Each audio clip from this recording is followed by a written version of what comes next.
And so the very thing that they did to try to kill Joseph was the very thing that launched him into bringing the dream to pass.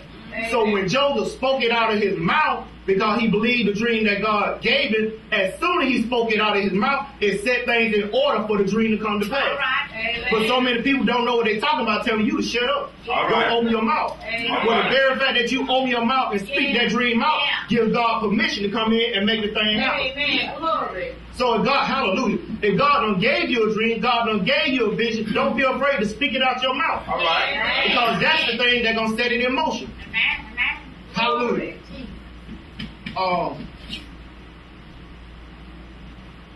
And then even with Jesus, the apostles and Paul, every single thing that people did to try to stop it is what actually furthered it. If it wasn't for persecution, if it wasn't for the people trying to kill Jesus, he never would have went from city to city and from town to town. Amen. Every time they threw him out, they threw him right into the next step in his destiny. All right. Yes. So persecution don't come to kill you. Sometimes persecution comes to get you where you need to be. All right. Otherwise, you won't have no reason to go. All right. Glory to God. And then if you notice, out of all these people, it ain't nothing but the church folk that acting the fool. All right. Amen.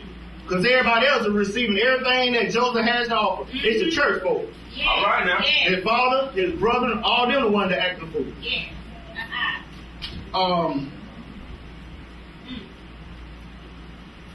Now let's skip down to verse 44. Actually, let you go ahead and pick up where we left off. Verse 21. And Reuben heard it, and he delivered him out of their hands and said, let us not kill him. And Reuben said unto them, shed no blood, but cast him into this pit that is in the wilderness, and lay no hand upon him that he might rid him out of their hands to deliver him to his father again. And it came to pass, when Joseph was come out to his brothers, that they stripped Joseph out of his coat of many colors that was on him. And look, what they didn't realize that the anointing that Joseph had, it didn't have nothing to do with the coat. They can take your house, they can take your car, they can cut your lights off, they can do all of that, but they don't have nothing in the world to do with the anointing that God placed on your life. Right. So just because somebody won't give you no license, just because somebody won't give you no certificate, just because man won't let you do a thing, that don't mean that the gift is not in you. All right. Because even though they took the coat off, it still didn't have nothing else to do with the anointing that Joseph had. Speak that. Speak that. Speak that. Verse 23. And it came to pass, when Joseph was coming to his brother, that they stripped Joseph out of his coat of many colors that was on him. And they took him and cast him into the pit. And the pit was empty, and there was no water in it. Now, the pit, what that does is represent what the church in this day and time right now is doing with the gifts and the talent that God has in people. They're taking the gift, they're taking the talent, and they're throwing them in the pit. Because so many people are not being allowed to walk in the thing that God has called them to walk in. Not all at the same time when they are there to actually help the leaders.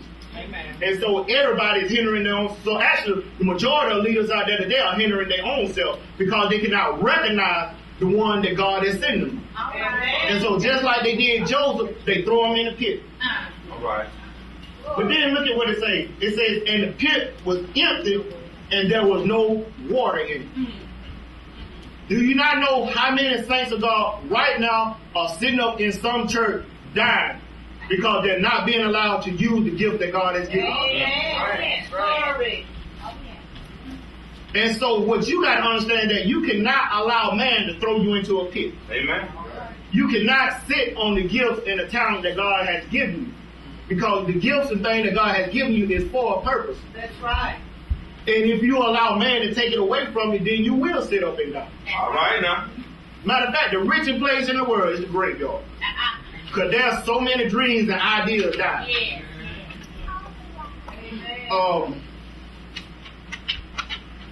Go to 1 Samuel chapter 17.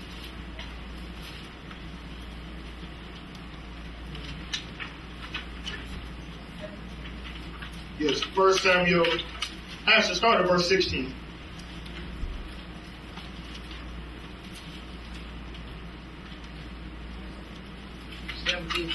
1 Samuel 16 and 1. Amen. All right. And see, what you got to understand is that on last week, we talked about how the enemy is able to recognize, how the world can recognize the gift and the talent that people have. And we also talked about the fact that when you're in leadership, when you run your business, when you doing whatever you have to do, you put people in position according to the gift that's operating in their lives, not according to how they look. So therefore, take somebody like me, it wouldn't do you no good to put me in the choir. I cannot sing. All right. You see what I'm saying? So when you put people in position, you got to do it according to the gift that's operating in their lives. That's right. Glory. And so that's what we talked about, how Pharaoh, Potiphar, and the prison guard put Joseph in the position according to the gift that he had. But what we do things according to who we like. All right now.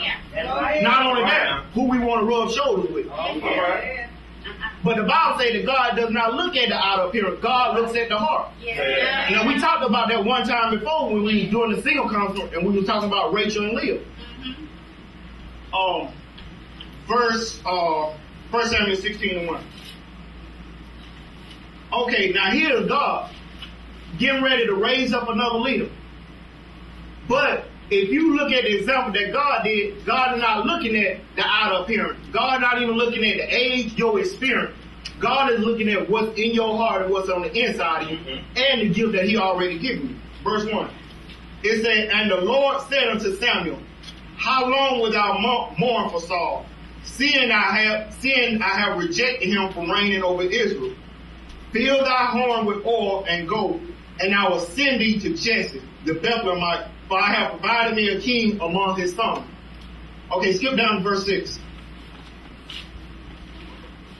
It said, and it came to pass, when they were come, that he looked on Eliab and said, surely the Lord's anointed is before him.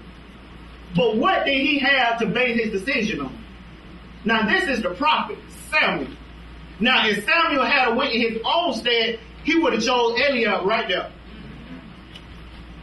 And then Eliab would have destroyed everything that God was trying to do, because Samuel would have chose him according to the way that he looked. But look at verse 7. But the Lord said unto Samuel, look not on his countenance, or on his height of his stature, because I refuse him, for the Lord seeth not as man seeth. For man looketh at the outer appearance, but the Lord looketh on the heart. Amen. In other words, God told Samuel, don't look at his height. Don't look at how tall he is. Don't look at how big he is, because I done already refused him, because I know what's on the inside of him. And so that's why you got to be able to recognize the gift, recognize the talent in people when God sends them to you. Amen. But you cannot do that until you first know who you are. Amen. Because you're not going to want nobody that's better than you. And so you're going to actually hinder your own self because of jealousy, because of envy, because of spite. And that's the very thing that you're going to find that's going to happen to Saul later. But you got to look at God as sending you the very best. Hallelujah. But what you going to do with it when God sends it to you? I mean, we are the biggest, Christians are the biggest haters that walk the earth. Amen. Hallelujah. When I was in the world,